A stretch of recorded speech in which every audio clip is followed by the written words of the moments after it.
Selamat pagi buat anak didik kami sekalian. Kita bertemu kembali di pelajaran matematika untuk hari ini. Adapun judul untuk kita hari ini itu adalah hubungan antar sudut. Yang pertama, sudut berpenyiku atau disebut dengan sudut berkomplemen. Perhatikan gambar ini. Dalam keterangan gambar bahwa gambar di atas sudut AOB adalah sudut siku-siku. Berarti sudut AOB 90 derajat. Berarti sudut AOC tambah BOC sama dengan 90 derajat. AOC BOC itu 90 derajat. Dua sudut yang berjumlah 90 derajat dikatakan saling berpenyiku. Sudut yang satu merupakan penyiku dari sudut yang lain.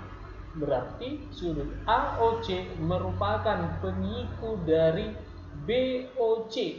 Demikian pula sebaliknya, sudut BOC merupakan penyiku sudut AOC. Yang kedua, sudut berpelurus atau disebut sudut bersuplemen. Perhatikan gambarnya. Pada gambar di atas, sudut AOB membentuk garis lurus sehingga sudut AOB itu 180 derajat. Berarti sudut AOC tambah BOC sama dengan 180 derajat ini.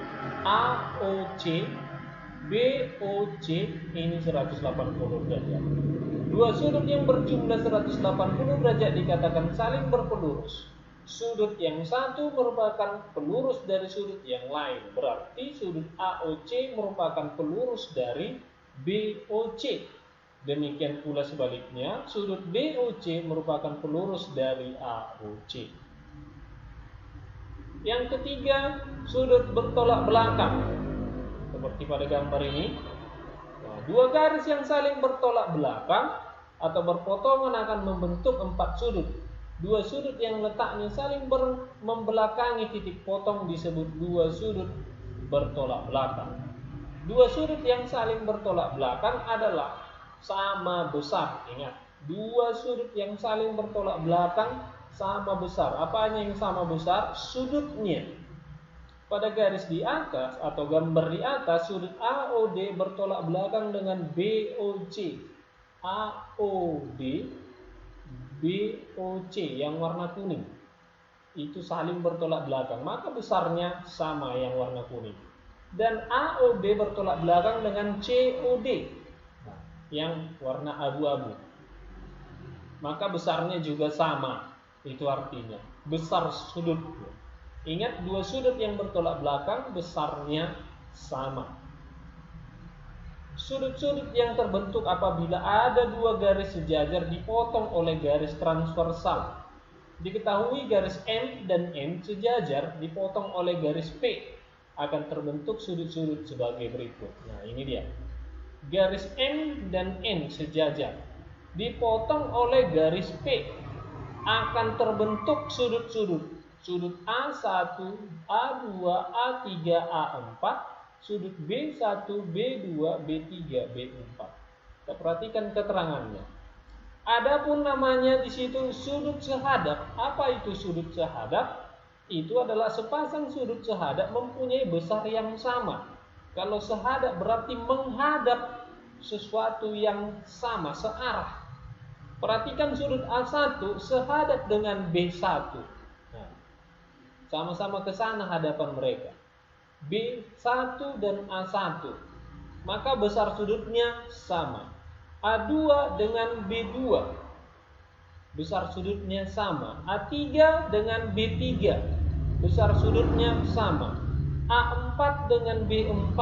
Besar sudutnya sama. Jadi sudut yang sehadap itu besar sudutnya sama. Dan dikenali anak sudut yang sehadap itu. Jangan dibilang A1 dengan B2, enggak. A1 dengan B1 itu sehadap dan seterusnya. Adapun disebut dengan sudut dalam berseberangan. Sepasang sudut dalam berseberangan mempunyai besar yang sama. A3 dalam berseberangan dengan B1, maka besar sudutnya sama. A4 berseberangan dalam dengan B2, maka besar sudutnya sama. Diperhatikan gambarnya, makanya nanti menggambar juga harus tepat yang sejajar. Ada yang disebut dengan sudut luar berseberangan. Sepasang sudut luar berseberangan mempunyai besar yang sama, yaitu A1 dengan B3, A3 dengan A2 dengan B4. Itu luar berseberangan. Sudut dalam sepihak. Jumlah sepasang sudut dalam sepihak adalah 180 derajat. Maka A4 dalam sepihak dengan B1 kalau dijumlahkan 180 derajat. A3 dalam sepihak dengan B2 kalau dijumlahkan itu 180 derajat. Ada sudut luar sepihak, kalau dijumlahkan juga itu 180 derajat. A1 dengan B4, A2 dengan B3. Jadi Bapak mohon kamu tulis ini dengan baik, gambar dengan baik juga rapi gambarnya. Jangan asal-asal digambar. Yang sejajarnya bagaimana, yang memotongnya bagaimana. Jadi kamu gambar dengan bagus, maka kamu akan memahami mana yang sehadap, luar sepihak, dalam sepihak, dan seterusnya. Sekian dan terima kasih.